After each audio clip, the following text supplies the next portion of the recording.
சைனீஸில் வந்து ஒரு ஸ்டோரி இருக்குது. அது என்ன அப்படின்னா, சந்திரனும் சூரியனும், அதாவது நிலாவும் சூரியனும் வந்துட்டு லவ் பண்ணிக்கிறாங்க.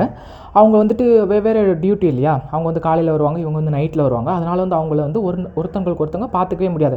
காதல்னாவே பார்த்துக்கணும்ல, டைம் ஸ்பெண்ட் பண்ணணும், பார்க்கணும், வெளியில் போகணும், இந்த மாதிரி விஷயங்கள்லாம் இருக்குல்ல. ஆனால் அவங்க 2 பேரும் பார்த்துக்கிறதே ரொம்ப கஷ்டமாக இருக்குது. அப்படிங்கிறதுனால இந்த பிரபஞ்சம், இந்த யூனிவர்ஸே வந்துட்டு என்ன பண்ணுதான் அப்படின்னா, எக்லிப்ஸ், சந்திர கிரகணம், சூரிய கிரகணம்னு சொல்லுவாங்கல்ல, அதை க்ரியேட் பண்ணி அவங்க 2 பேர்த்தையும் ஒன்றா சேர்க்குதான். ஸோ நீங்கள் லவ் பண்ணுறவங்க வந்துட்டு நீங்கள் எந்த அளவுக்கு நீங்கள் ட்ரூவாக இருக்கீங்களோ அந்த அளவுக்கு வந்துட்டு, அது நீங்கள் எந்த அளவுக்கு நீங்கள் உண்மையாக லவ் பண்ணுறீங்களோ அந்த அளவுக்கு வந்துட்டு உங்களுக்கு இந்த யூனிவர்ஸே வந்து நீங்கள் 2 பேரும் சேர்றதுக்கு வந்துட்டு ஹெல்ப் பண்ணுமா.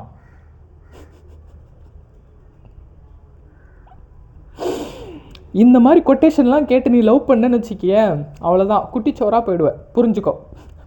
இதெல்லாம் கொட்டேஷனில் மட்டும்தான் கரெக்டாக இருக்கும், சரியா? ரியல் லைஃப்பில் நீ எடுத்துக்கிட்ட அப்படின்னா, லவ் வந்து எந்த அளவுக்கு இனிமையானதோ, லவ் எந்த அளவுக்கு ஸ்வீட்டாக இருக்குமோ, லவ் எந்த அளவுக்கு ஸ்டார்டிங்கில் அவ்வளோ அற்புதமாக இருக்குமோ, போக போக அவ்வளோ கஷ்டம். ஓகே, லவ் எந்த ஒரு இதயத்தில் பிறந்துச்சோ அந்த இதயத்தை கிழிச்சி எறிகிற அளவுக்கு சக்தி இருக்குது.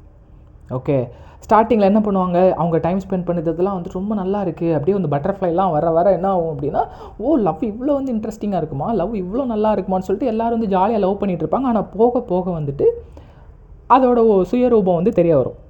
ஓகே, அதனால தான் வந்து லவ் வந்துட்டு ரொம்ப கஷ்டமாக இருக்கும். உடனே இவங்க கஷ்டமானவங்க என்ன பண்ணுவாங்க, ஓகே லெட்ஸ் பிரேக்கப், வந்துட்டு முன்னாடி ஸ்வீட் இருந்துச்சு, இப்போ வந்துட்டு ரொம்ப காரமாக இருக்குது, ரொம்ப வந்துட்டு கசப்பாக போயிட்டுருக்கு, அப்படிங்கிறதுனால வந்துட்டு நம்ம பிரேக்கப் பண்ணிக்கலாம் அப்படின்னு சொல்லி போயிடுவாங்க. ஆணோ பொண்ணோ, லவ் பண்ணுறவங்க வந்துட்டு லவ் பண்ணுங்கள், உண்மையாக லவ் பண்ணுங்கள், ட்ரூவாக இருங்க, மனசு பூர்வமாக லவ் பண்ணுங்கள். ஆனால் அதுக்கு வந்து அடிக்டாக மட்டும் ஆகாதீங்க. ஏன் அப்படின்னா, காதல் எவ்வளோ வந்துட்டு அற்புதமானதோ அதே அளவுக்கு ரொம்ப கஷ்டமானது. ஆரம்பத்தில் எந்த அளவுக்கு உங்களுக்கு சந்தோஷத்தை கொடுக்குதோ அதே அளவுக்கு போக போக அவ்வளோ கஷ்டத்தையும் உங்களுக்கு கொடுக்கும். காதல் என்றைக்குமே பொய் இல்லை, காதலிக்கிறவங்க தான் பொய். காதல் தோல்வியான பெரும்பாலான சமயங்களில் தோற்று போனது காதல் கிடையாது, காதலர்கள் தான். ஒன்று அவங்க கிவ் அப் பண்ணியிருப்பாங்க, இல்லை இவங்க கிவ் அப் பண்ணியிருப்பாங்க. ஆரம்பத்தில் இருக்கிற லவ்வை பார்த்துட்டு வந்து கடைசி வரைக்கும் இவன் இப்படி தான் நம்மளை பார்த்துப்பான், கடைசி வரைக்கும் இவன் நம்மக்கிட்ட இப்படி தான் இருப்பா, கடைசி வரைக்கும் நமக்கு இந்த அளவுக்கு தான் நமக்கு பாசமும் கிடைக்கும், இந்த அளவுக்கு தான் டைமும் ஸ்பெண்ட் பண்ண முடியும் அப்படிங்கிற பட்சத்தில் இவங்க என்ன நினச்சிப்பாங்க, அதுலேயே ட்ராவல் பண்ணுவாங்க. ஆனால் அப்படி நடக்காது. பொண்ணுங்களுக்கு இருக்கிற மிகப்பெரிய பிரச்சனை என்ன அப்படின்னா, இவன் வந்துட்டு ஸ்டார்டிங்கில் வந்துட்டு எனக்காக வந்து பயங்கரமாக ஸ்பெண்ட் பண்ணான் டைமு, இவன் தான், நீ தான் என் உலகம், நீ தான் எனக்கு எல்லாமே, அந்த உலகத்திலே எனக்கு மிகப்பெரிய இம்பார்ட்டண்ட்டே அது நீ தான் அப்படின்னா. ஆனால் இப்போ வந்துட்டு அது வந்து காட்ட மாட்டான். நானே அவனுக்கு ஓகே சொன்னதுக்கப்புறம், நானே அவனுக்கு கிடச்சதுக்கப்புறம் வந்துட்டு இவன் மற்ற வேலையை பார்க்க போயிடுறான், மற்ற விஷயத்தை பண்ண போயிடுறான் அப்படின்னு சொல்லிட்டு மிகப்பெரிய கம்ப்ளைண்ட்டாக சொல்கிறது இதுதான். ஆனால் நீங்கள் நல்லா தெரிஞ்சுக்க வேண்டியது என்ன அப்படின்னா, எந்த ஒரு பையனுக்கும் லைஃப்பில் பெருசாகணும், லைஃப்பில் முன்னேறி போகணும், அதாகணும் இதாகணும் அப்படிங்கிற ஒரு எண்ணத்தோடு தான் எல்லோரும் வீட்டை விட்டு வெளில வந்து எல்லாத்தையும் பண்ணிகிட்ருப்பாங்க.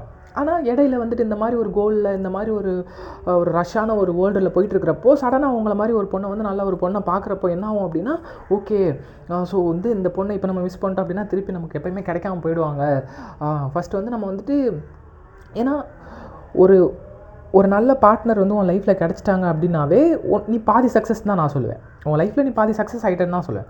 ஏன்னா கரெக்டான துணையோடு போகிற ஒருத்த மட்டும்தான் லைஃப்பில் வந்து வின் பண்ண முடியும். நீங்கள் எந்த ஃபீல்டில் நீங்கள் என்ன வேணா இருந்துக்கோங்க, உங்களுக்கு கரெக்டான பார்ட்னர் இருந்தாங்க அப்படின்னா, கரெக்டான அண்டர்ஸ்டாண்டிங் பார்ட்னர் இருந்தாங்க அப்படின்னா ஜஸ்ட் வெல் அண்ட் குட். அதே இதுவும் நமக்கு பிடிச்ச மாதிரி ஒருத்தவங்க இருந்தாங்கன்னு வச்சுக்கோங்களேன், அது இன்னும் குட்டாக தான் இருக்கும். ஸோ என்ன பண்ணுவாங்க, அந்த பொண்ணுக்கு லவ் பண்ணி அந்த பொண்ணுக்கு ப்ரப்போஸ் பண்ணி அந்த பொண்ணை நமக்குள்ளே சொந்தமாக்கிக்கிட்டு அதுக்கப்புறம் வந்துட்டு தனக்கான ஒரு கோலை நோக்கி மறுபடியும் போதான் ஆகணும். அதுக்கு எனி டைம் உங்கள் கூட இருக்க முடியாது, அதுக்காக அந்த கோலையும் விட்டுற முடியாது. அந்த கோல் வந்துட்டு அடையிறது வந்து எந்த அளவுக்கு முக்கியமோ அதே அளவுக்கு தான் நீங்களும் முக்கியம். ஆனால் இதை வந்துட்டு ஒரு பையனுக்கு வந்து ஒரு பொண்ணுக்கு எப்போயுமே சொல்லி புரிய வைக்கவும் முடியாது. இதுதான் மிகப்பெரிய பிரச்சனையாகவே இருக்குது. இதுதான் வந்துட்டு அந்த கப்பிள்ஸ்குள்ளார சண்டை வர்றதுக்கும் அந்த மிஸ் அண்டர்ஸ்டாண்டிங் வர்றதுக்கும் மெயின் ரீசனே. மறுபடியும் சொல்கிறேன், காதல் எப்போயுமே இனிமையாகவே இருக்காது, காதல் ரொம்ப கசப்பானதும் கூட. காதல் எந்த இதயத்தில் பிறந்துச்சோ அதே இதயத்தை சுக்கு நூறாக உடைக்கிறதுக்கான எல்லா பவரும் அதுக்கிட்ட இருக்குது. ஸோ காதல் வந்து ஒரு வரம், அதே மாதிரி காதல் ஒரு சாபம். இந்த காதல் வந்து கடைசி வரைக்கும் உங்களுக்கு லாங் லாஸ்டிங்காக இருக்கிறதுக்கு வந்து நீங்கள் 2 பேர் லவ் பண்ணிகிட்டே இருந்தால் மட்டும் பத்தாது, அதுக்கு 2 பேருக்கும் ஒரு அண்டர்ஸ்டாண்டிங்கிறது ரொம்ப ரொம்ப ரொம்ப ரொம்ப முக்கியம். ஓன் ட்ரீம் எந்த அளவுக்கு முக்கியமோ அதே ட்ரீம் அவங்களுக்கு முக்கியம், ஓன் லைஃப் எந்த அளவுக்கு முக்கியமோ அதே அளவுக்கு அவங்களோட ட்ரீமும் அவங்களோட லைஃப்பும் ரொம்ப முக்கியம். இந்த ஒரு அண்டர்ஸ்டாண்டிங்கில் போனால் மட்டும்தான் இது வந்து லாங் லாஸ்டிங் ஆகும். இல்லை அப்படின்னா காதல் வரமாக இருக்காது, சாபமாக தான் இருக்கும். தேங்க்யூ.